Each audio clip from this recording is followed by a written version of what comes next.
Hello everyone, I SP Yadav welcome you all at my YouTube channel Spy Matholution. Students, as you know, Saturday को gate का exam start हो चुका और दो major branches computer science और double E का paper भी कल हो चुका। कुछ बच्चों का संडे को मतलब आज भी पेपर है।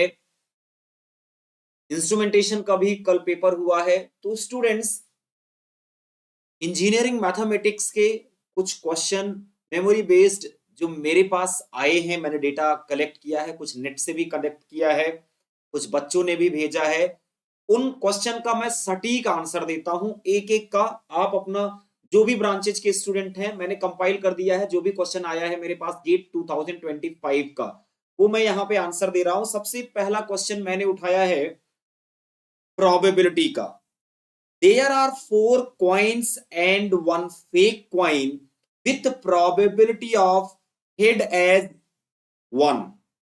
ठीक है, फोर तो फेयर क्वाइन है, एक फेक क्वाइन है जिसमें हेड आने की प्रोबेबिलिटी क्या है? 1, मतलब दोनों साइड क्या है? हेड हेड है। ठीक है, a coin is randomly picked and tossed 2 times। It is observe that 2 heads are obtained. Already बताया जा रहा है कि 2 हेड आ चुका है। ठीक है, what is the probability that those 2 heads obtained are from fake coin? मतलब स्टूडेंट ये बेच का क्वेश्चन है। ठीक है, हम यहां पे फ्लो डायग्राम बनाएंगे। How many possibilities are there? 5 possibilities are there. हो सकता है जो क्वाइन से दोनों, जो क्वाइन से हेड आया हो वो क्या हो स्टूडेंट? फेयर क्वाइन हो। आई बात समझ में? भाई फेयर क्वाइन कितने हैं आपके पास? 4। हो सकता है पहला, हो सकता है, हो सकता है दूसरा, हो सकता है, हो सकता है तीसरा, हो सकता है, हो सकता है चौथे क्वाइन से हेड हेड आया है। या आपने जो क्वाइन फ्लिप किया पहली बार हेड आया, ठीक है, फिर फ्लिप किया दूसरी बार हेड आया, ये पहले क्वाइन से हो सकता है। हो सकता है इसी तरीके से फिफ्थ क्वाइन जो आपका है फेक क्वाइन, 2 हेड इससे आया हो। स्टूडेंट, अब जरा बताइए 5 क्वाइन में से पहला वाला फेयर क्वाइन होगा, इसकी क्या प्रोबेबिलिटी होगी? 1/5। दूसरा वाला क्वाइन जिससे 2 हेड आए हैं वो होगा फेयर क्वाइन, इसकी प्रोबेबिलिटी क्या होगी? 1/5, 1/5, 1/5 एंड 1/5। भाई 5 क्वाइन है आपके पास, किसी एक क्वाइन की प्रोबेबिलिटी क्या होगी? 1/5। नाउ ए क्या है?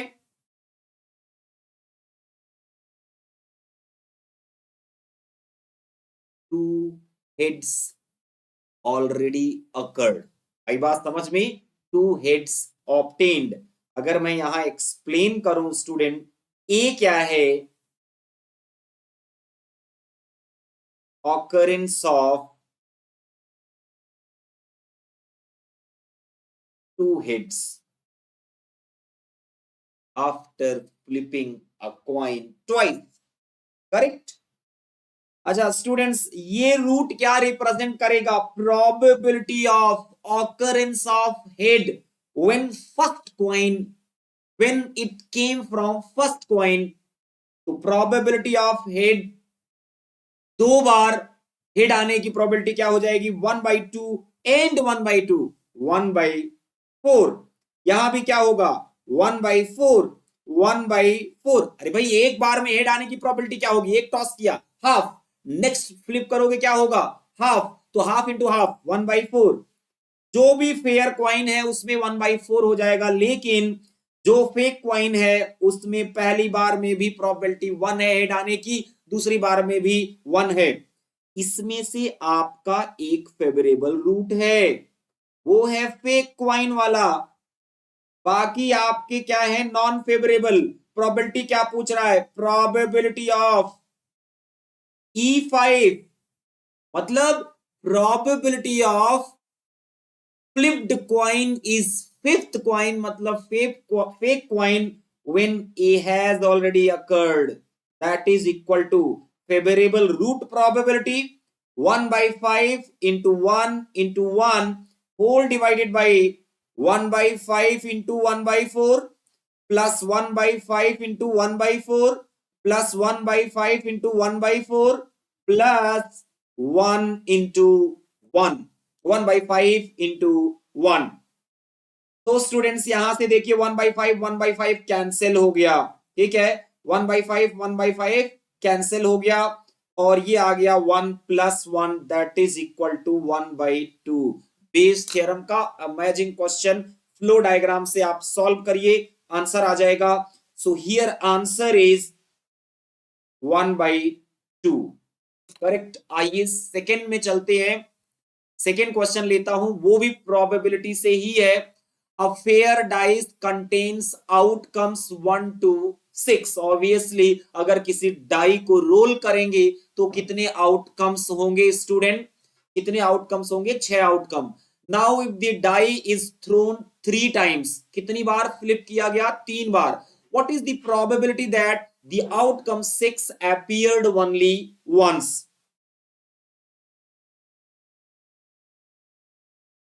हियर स्टूडेंट्स अगर मैं बात करूं required probability of event E, how many die are there, 3C1, कोई एक को सिलेक्ट कर लो, ठीक है। एक पे स्टूडेंट 6 आने की क्या प्रोबेबिलिटी है, 1/6 पावर 1 एंड का मतलब 5/6, एंड का मतलब मल्टीप्लाई 5/6। क्यों, अब बाकी के दो जो थ्रो हैं उसमें 6 का आउटकम नहीं आना चाहिए। प्रोबेबिलिटी ऑफ हेड कितना होता है, 1/6। प्रोबेबिलिटी ऑफ हेड कॉम्प्लीमेंट मतलब टेल क्या होता है, ओ हेड हेड नहीं देखना, sorry, probability of 6 that is equal to 1/6, probability of 6 complement equal to 5/6, ठीक है। सो यहां पे स्टूडेंट क्या हो जाएगा, power 2 that is equal to 3 into 1/6 into 25 divided by 36, 75 divided by 216, answer is 75 divided by 216। तो ये बिल्कुल मतलब सिंपल क्वेश्चन था स्टूडेंट्स, बायनोमियल से है ये, ठीक है। आपके फेवरेबल आउटकम्स है, आपके नॉन फेवरेबल आउटकम्स हैं। पूरे आउटकम्स को 2 कैटेगरी में डिवाइड किया जाता है बायनोमियल में, ठीक है। आइए बात करते हैं नेक्स्ट क्वेश्चन, प्रोबेबिलिटी डिस्ट्रीब्यूशन से है। मैं हमेशा कहता हूं बच्चों को कि जनरल प्रोबेबिलिटी से भी क्वेश्चन आता है, डिस्ट्रीब्यूशन से भी आता है। तो जिनका एग्जाम अभी नहीं हुआ है ये सेशन उनके लिए बहुत इंपॉर्टेंट है, सारे क्वेश्चन सॉल्व कर लो, ठीक है। नेचर जरूर कुछ मिलता जुलता रहेगा क्वेश्चंस का आपके भी पेपर में। Consider the probability density function fx equal to cx square x greater than or equal to 1 less than or equal to 4 0 otherwise, then the value of probability of x greater than or equal to 2 less than or equal to 3। अच्छा, for the validity, अगर कोई probability density function valid density function है तो उसकी total probability कितना होनी चाहिए, -infinity से इंफिनिटी तक 1 आनी चाहिए। बट यहां पे बाकी में 0 प्रोबेबिलिटी है, तो 0 + 1 to 4 cx square dx + 0 equal to probability कितनी आनी चाहिए, 1। ऐसा मैं इसलिए कर रहा हूं कि मुझे कांस्टेंट सी की वैल्यू चाहिए, तभी तो प्रोबेबिलिटी निकाल पाओगे, ठीक है। So student now this equal to see मैंने ले लिया बाहर, इंटीग्रेशन आ गया x³/3 1 to 4, आई बात समझ में, इक्वल टू 1, ठीक है, 1 to 4। सो c/3 यहां हो जाएगा 4³ - 1 इक्वल टू 1। c/3, 4 का cube, 4 into 4 16, 16 into 4 64 - 1 63 equal to 1। c equal to 1/21, कितना हो गया स्टूडेंट्स, 1/21। तो कांस्टेंट की वैल्यू आ गई स्टूडेंट्स। अब हम लोग कैलकुलेट कर देते हैं required probability. Required probability x greater than or equal to 2 less than or equal to 3 equal to integration from 2 to 3 c x square, तो 1/21 x square dx that is equal to 1/21। Integration क्या हो जाएगा, x cube divided by 3, this equal to 1/3 को बाहर निकाल लो, 63 आ गया, और limit 2 से 3 रखना है, ये आ जाएगा 27। 3 into 3 9, 9 into 3 27 minus 8 equal to 19/63। ये भी क्वेश्चन स्टूडेंट्स हो गया। Answer is 19 divided by 63। आई बात समझ में। आइए अगला क्वेश्चन देखते हैं स्टूडेंट्स। हमने कई क्वेश्चन कंपाइल किए हैं। If given matrix capital A equal to 1 1 1 1 minus 1, then eigen value of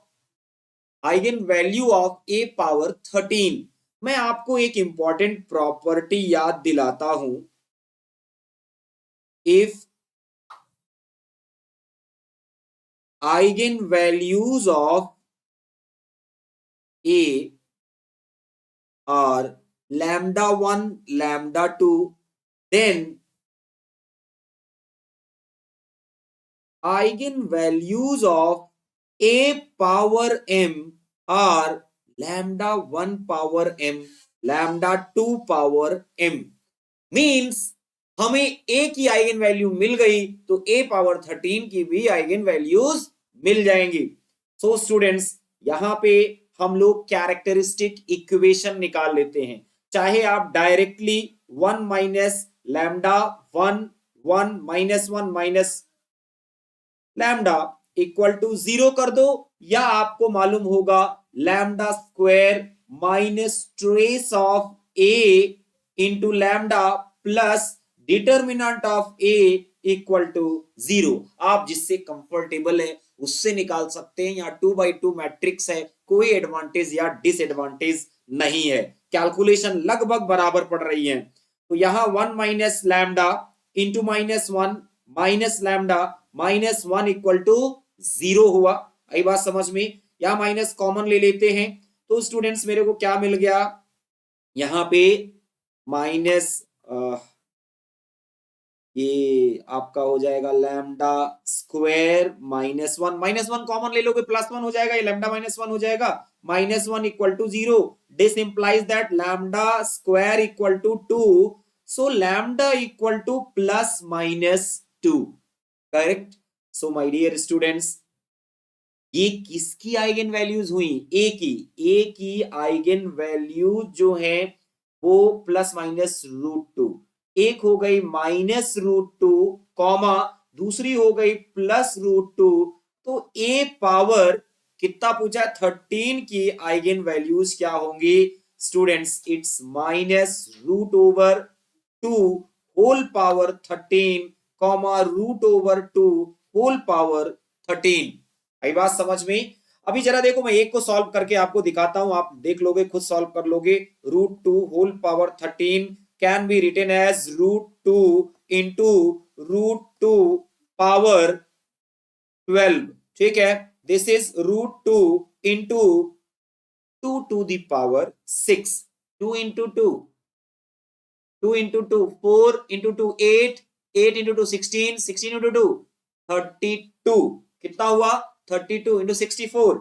सो ये हो गया स्टूडेंट 64√2। तो ये आ गए वैल्यूज -64√2 कॉमा 64√2। आई बात समझ में इतनी। तो ये दोनों आइगन वैल्यूज हो गई, ये दोनों आंसर हो गए। अब आप देख लीजिए आपके, मुझे एग्जैक्ट आंसर्स नहीं पता, जिस फॉर्म में मुझे क्वेश्चन मिला है मैं आपको सॉल्व करके दे रहा हूं, एग्जैक्ट ऑप्शन मुझे नहीं पता है। ठीक है, आंसर मिल गया। अब आप देख सकते हो आपका सही है या गलत है। करेक्ट। आगे बढ़ते हैं स्टूडेंट, नेक्स्ट क्वेश्चन में आते हैं। एक बहुत ही सिंपल क्वेश्चन पूछा गया था बोला गया है स्टूडेंट्स, यहां पे ध्यान दीजिए, बहुत आसानी से सॉल्व कर सकते हो। F x equal to a x plus b upon x cube plus x plus one. ठीक है, एक्स प्लस वन है या एक्स स्क्वायर है, एक मिनट, ये एक्स स्क्वायर है। ठीक है, x cube plus x square plus one. ठीक है, एक्स लेस देन वन और x greater than or equal to one. If f x is a differentiable function then b equal to, ये बात समझ में, एंड ए इक्वल टू, ये दोनों की वैल्यू पूछा था स्टूडेंट। बहुत आसान क्वेश्चन है। अगर ये डिफरेंशिएबल फंक्शन है तो कंटिन्यूअस भी होगा। अगर ये डिफरेंशिएबल फंक्शन है तो लेफ्ट हैंड डेरिवेटिव और राइट हैंड डेरिवेटिव इक्वल होंगे।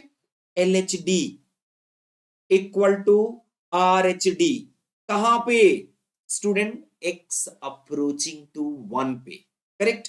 तो एल एच डी क्या हो जाएगा, डिफरेंशिएशन कर दीजिए, ए आर एच डी क्या हो जाएगा, 3x² प्लस 2x, कहां पे student, when x approaching to 1, x approaching to 1, a equal to 3 plus 2 that is equal to 5। आई बात समझ में। और स्टूडेंट्स अगर ये फंक्शन जो है डिफरेंशिएबल है तो कंटिन्यूअस भी होगा। कंटिन्यूअस होगा तो left hand limit equal to right hand limit equal to value of the function, कहां पे, वन पे, क्योंकि पीस कहां पे बन रही है, वन पे। तो लेफ्ट हैंड लिमिट मतलब a into one plus b equal to student कितना हो जाएगा, वन रख दो, one plus one plus one, a की वैल्यू हम निकाल चुके, 5 plus b equal to 3, b equal to -2। So here a equal to 5 and b equal to -2। ठीक है, अपना यूनिक तरीका होना चाहिए सॉल्व करने का, जल्दी आंसर आना चाहिए। जरूरी नहीं है मैं पहले कॉन्टिन्यूटी करूं। ठीक है, मैंने पहले क्या किया, L H D equal to R H D करके ये निकाल लिया, ये को सब्स्टिट्यूट कर दिया। ठीक है, क्योंकि फंक्शन दिया गया था डिफरेंशिएबल है। ठीक है, ये बड़ा बढ़िया क्वेश्चन है स्टूडेंट्स। देखिए इसमें थोड़ा एक डाउट ये है कि कई बच्चे इसको भेज रहे हैं कि K1 1K है और कई बच्चे भेज रहे हैं कि 1K K1 है। मैं यहां मान के चल रहा हूं कि K1 1K है। आई बात समझ में। ये लीनियर सिस्टम दिया गया है और इसके लिए पूछ रहा है this set of equations have no solution for exactly one value of k. This set of equations have infinite solutions for exactly one value of k. The set of equations have infinite solution for any value of k. The set of equations have unique solution for exactly one value of k. ठीक है, ये question इतना आसान है, मैं बताऊं आपको, हमेशा आप ऑगुमेंटेड मैट्रिक्स लेते हो, ऑगुमेंटेड मैट्रिक्स ले लो, मतलब कोफिशिएंट मैट्रिक्स के साथ कांस्टेंट मैट्रिक्स को मर्ज कर दो, ये आपका हो गया ऑगुमेंटेड मैट्रिक्स। आई बात समझ में। अब स्टूडेंट्स हम लोग क्या करते हैं, इसे रो एक्लान फॉर्म में कर देते हैं, R2 change to R2 minus R2 change to R2 minus R1 by K, ये लगा देते हैं। ठीक है, तो यहां पे मैट्रिक्स क्या मिल जाएगा, मैट्रिक्स जो मिलेगा K1 1 मिला और स्टूडेंट ये हो गया 0। ठीक है, ये हो गया K -1 अपॉन K, ये हो गया -1 अपॉन K, करेक्ट। अब बात करते हैं स्टूडेंट्स यूनिक सॉल्यूशन की, इसके यूनिक सॉल्यूशन की। यूनिक सॉल्यूशन कब होगा, if rank of A equal to rank of C equal to 2। कब यूनिक सॉल्यूशन होगा, जब ए की रैंक और सी की रैंक दोनों इक्वल हो और इक्वल टू 2 हो। अब बताइए कब इनकी रैंक 2 होगी, जब स्टूडेंट ए का डिटरमिनेंट, या यूं कह लो ये लास्ट रो इक्लान में आपने कन्वर्ट किया है, ये वैल्यू नॉट इक्वल टू 0 आ जाए। ये क्या आ जाए, नॉट इक्वल टू 0, क्योंकि ये 0 हो गई तो ए की रैंक 2 से कम हो जाएगी। बात मेरी समझिए बच्चे, मैं कह रहा हूं आपके पास आपके पास यहां पे जो ऑगुमेंटेड मैट्रिक्स आया है C इक्वल टू मैं इधर लिख लेता हूं K11 K11 और ये है 0 K-1 अपॉन K और -1 -1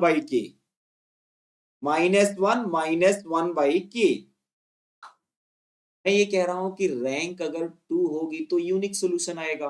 ठीक है, रैंक कब 2 हो सकती है? सी की और ए की दोनों, जब ये लास्ट रो के एलिमेंट्स जो हैं सारे जीरो ना हो। ठीक है, तो हमारा ये रो इक्लान फॉर्म में ये नॉट इक्वल टू जीरो आना चाहिए। This implies that K-1/K not equal to zero. क्या होना चाहिए? Not equal to zero. So this implies that k square -1 upon k not equal to 0. K not equal to +-1. k +-1 मत लीजिए। और देखिए दूसरा क्या कह रहा है, -1 not equal to 0. ठीक है, this implies that -k-1 upon k not equal to 0. k not equal to -1।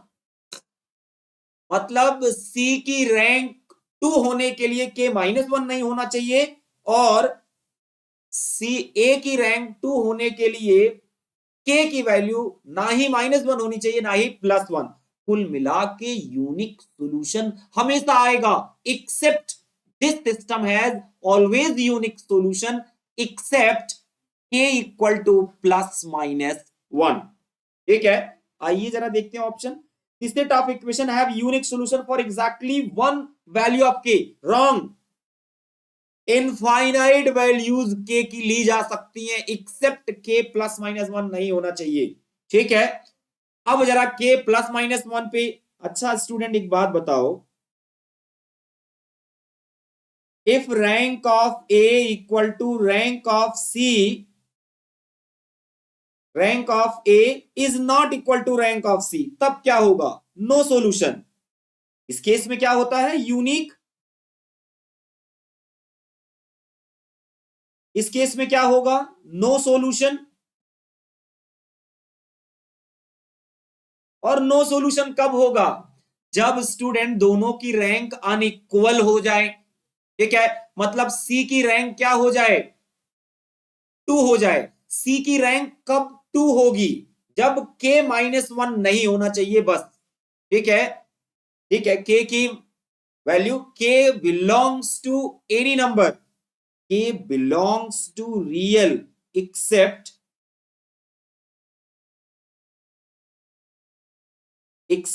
K equal to -1, then rank of C equal to 2। Correct. और देखिए सर, अब A की क्या होनी चाहिए? 0 होनी चाहिए, तो K की वैल्यू क्या होनी चाहिए? K equal to +-1। A की रैंक 2 होनी चाहिए, तो K की वैल्यू यहां क्या होनी चाहिए? देखिए K-1/K, ये 0 होना चाहिए। ये 0 होगा तो K क्या आ रहा है? +-1। ठीक है, नो सॉल्यूशन के लिए एक में कह रहा है कि कुछ भी ले लो लेकिन -1 मत लेना, तो रैंक सी की कितनी हो जाएगी? 2। दूसरा कह रहा है कि आप +-1 ले लो, देन रैंक ऑफ ए क्या हो जाएगा? 2 हो जाएगा। भाई हमको तो दोनों ध्यान में रखना है। This implies that k equal to 1 so that system has no solution। System का नो सॉल्यूशन कब होगा? एक वैल्यू केवल है, k इक्वल टू 1 पे। ठीक है, अब आइए नो सॉल्यूशन वाले में जरा देखिए कौन सा सही होगा। Set of equation have infinite solution for any value of k। No, the set of, अभी बाद में देखेंगे इसको। The set of equations have no solution for exactly one value of k, ये करेक्ट है। The set of equations have infinite solution for exactly one value of k। Exactly अब देखते हैं यहाँ पे स्टूडेंट इसके लिए इनफाइनाइट सॉल्यूशन के लिए तीसरा क्या है, this set of equations have infinite solution for any value of के। अब ये दोनों तो देखना पड़ेगा, आइए देखा जाए। If rank of A equal to rank of C less than 2, ठीक है, then system has infinite solution, system has infinite solution। तो स्टूडेंट्स के की ऐसी वैल्यू लेनी है कि जो लास्ट रो में एलिमेंट्स हैं वो सारे जीरो हो जाए, जिससे ए की भी रैंक 2 हो जाए और सी की भी रैंक 2 हो जाए, ठीक है। तो इसका मतलब यहां पे k इक्वल टू -1 होगा। अभी मैं यहां देख रहा था, अगर मैं पहले को भी जीरो करूं दूसरे को भी जीरो करूं तो एक से आ रहा है +-1, एक से आ रहा है -1। तो अगर मैं k की वैल्यू -1 ले लूंगा तो rank of a equal to rank of c less than 2, मतलब 1 हो जाएगी रैंक। आई बात समझ में? तो इस system has infinite solution only one value of k। किसके लिए? Only one value of k। तो यहां पे स्टूडेंट ये सही हुआ, for any value of k सही नहीं होगा। इसका आंसर जो होगा ऑप्शन ए एंड बी होगा। तो ऑगुमेंटेड मैट्रिक्स में कन्वर्ट कर लो, ठीक है, ऑगुमेंटेड मैट्रिक्स लिख लो, उसे रो एक्लन फॉर्म में कन्वर्ट कर लो। लास्ट रो अगर सारे एलिमेंट जीरो हो गए तो इनफाइनाइट सॉल्यूशन होगा। लास्ट रो में ए का सारा लास्ट का रो ए का जीरो हो जाए बट सी का जीरो ना हो, ठीक है, नन जीरो हो जाए, तो सिस्टम का क्या होगा? नो सॉल्यूशन होगा। करेक्ट। आगे देखते हैं। ये एक इंटीग्रेशन पूछा गया था स्टूडेंट्स, बहुत आसान है, हम दो दो मेथड से इसको कर सकते हैं। एक तो method by part direct apply किया जा सकता है, दूसरा सब्स्टिट्यूशन। बट यहां सब्स्टिट्यूशन का कोई एडवांटेज नहीं है, तो बेहतर है मेथड बाय पार्ट लगा दिया जाए। तो यहां पे क्या करेंगे स्टूडेंट? फर्स्ट फंक्शन मान लेते हैं ln t को, सेकेंड फंक्शन t को, correct. this equal to first function that is ln t integration of second function t square by 2 minus differentiation of first function into integration of second function whole integration dt। Limit कहां से कहां तक? 1 से x तक। इसकी value जो दी गई थी स्टूडेंट्स वो 1/4 दी गई थी और x की वैल्यू पूछी गई थी। this equal to 1/4, ठीक है, this equal to 1/4। आई बात समझ में? क्वेश्चन जो मेरे को मैसेज आ रहे हैं, बच्चे बता रहे हैं सर इसकी वैल्यू 1/4 दी गई थी, x की वैल्यू पूछी गई थी। कोई बात नहीं, तो मैंने इंटीग्रेशन कर लिया।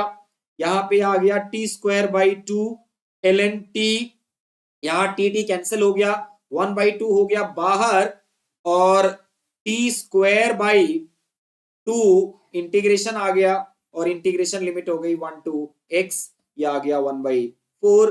फर्दर हम लिमिट रखते हैं, लिमिट रखोगे तो x² ln x/2 minus x²/4 minus 0 minus 1/4 equal to 1/4। यहां से सॉल्व करते हैं स्टूडेंट्स, तो मिल गया x² बाहर हो गया, ln x/2 माइनस 1/4, 1/4 कैंसिल हो गया, ये कितना आ गया? 0 आ गया, ठीक है, x 0 होगा नहीं, ठीक है, तो यहां पे क्या लेंगे? ln x/2, अगर 0 होगा x तो 0 ही हो गया एक वैल्यू। ये ऑप्शन पे आपको देखना पड़ेगा, आई डोंट नो कि क्या क्या ऑप्शंस थे, ये डिपेंड करेगा। x0 भी पॉसिबल है, ठीक है, x0 ले सकते हैं, लेकिन ये ऑप्शन पे डिपेंड करेगा। तो 1/4 equal to 0, ln x equal to 1/2, x equal to e power 1/2, x equal to √e। तो आप देख लीजिए x0 भी पॉसिबल है, x√e भी पॉसिबल है। ऑप्शन जहां तक है कि e के फॉर्म में ही दिया गया होगा, आंसर इज √e, ठीक है। आइए स्टूडेंट नेक्स्ट क्वेश्चन देखते हैं। ये इंटीग्रेशन का क्वेश्चन है, बहुत आसान है। इसके लिए क्या करते हैं, दिस इक्वल टू, मैं हमेशा बच्चों को बोलता हूं कि जब भी लिमिट -a से a हो, एक बार जरूर चेक कर लो कि ये फंक्शन जो है इवन है या ऑड है। दिस फंक्शन इज इवन, तो मैं लिख सकता हूं 2 times 0 to pi cos power 4x plus cos power 6x dx। ऐसा क्यों लिखा, because f of minus x equal to f x. जैसा फंक्शन x के x इक्वल टू 0 के लेफ्ट में, मतलब y एक्सिस के लेफ्ट में, वैसा ही फंक्शन y एक्सिस के राइट में। ठीक है, even function symmetrical about y axis. इसके बाद आया student 2 times of 0 to pi by 2 cos power 2 into 2, दो गुना फिर से कर दिया, cos power 4x plus cos power 6x dx। ऐसा क्यों लिखा, because f of pi minus x equal to f of x means given function is also symmetrical about x equal to pi by 2। x equal to pi by 2 line के left में right में function same shape का है। ठीक है, तो rather than doing integration from 0 to pi, just compute the integration from 0 to pi by 2 and make it twice. ठीक है, वही काम किया मैंने। अब देखिए आ गया 4, इसको मैं सेपरेट कर लेता हूं, plus 0 to pi by 2 cos power 6x dx।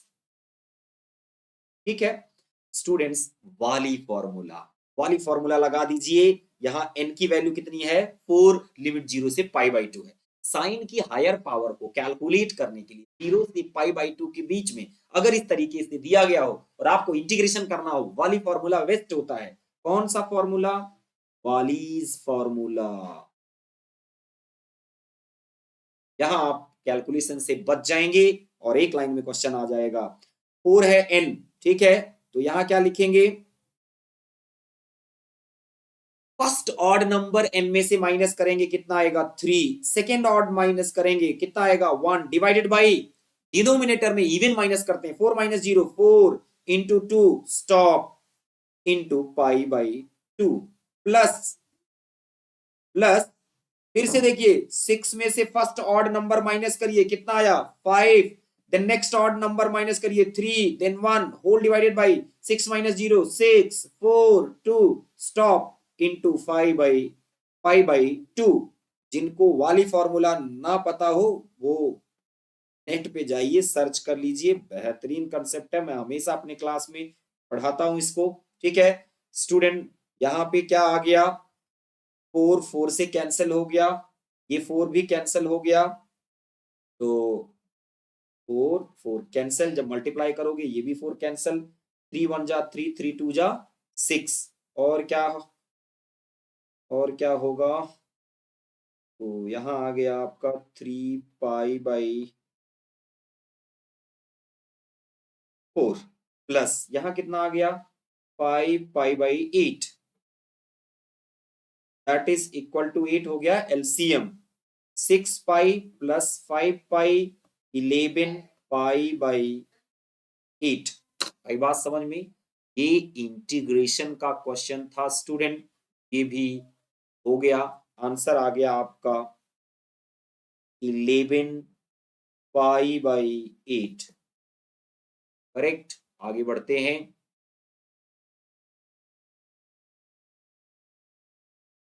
Student इसके बाद मेरे पास अभी क्वेश्चन नहीं है, मैं आपको बता रहा हूं गो टू द टेलीग्राम। आई बात समझ में, search Mathify with spy and join my group. My dear students, जो क्वेश्चन है वहां पोस्ट करिए, मैं डेफिनेटली आपको सॉल्यूशन दूंगा। यहाँ पे मैंने सारे ब्रांचेज के क्वेश्चन कंपाइल कर दिए जो मेरे पास अभी तक थे। कई बच्चों ने मैसेज किया था सर एक साथ सॉल्यूशन दे दीजिए, तो मैंने वो भी सॉल्यूशन आपको दे दिया। ठीक है student, thank you so much, have a good day.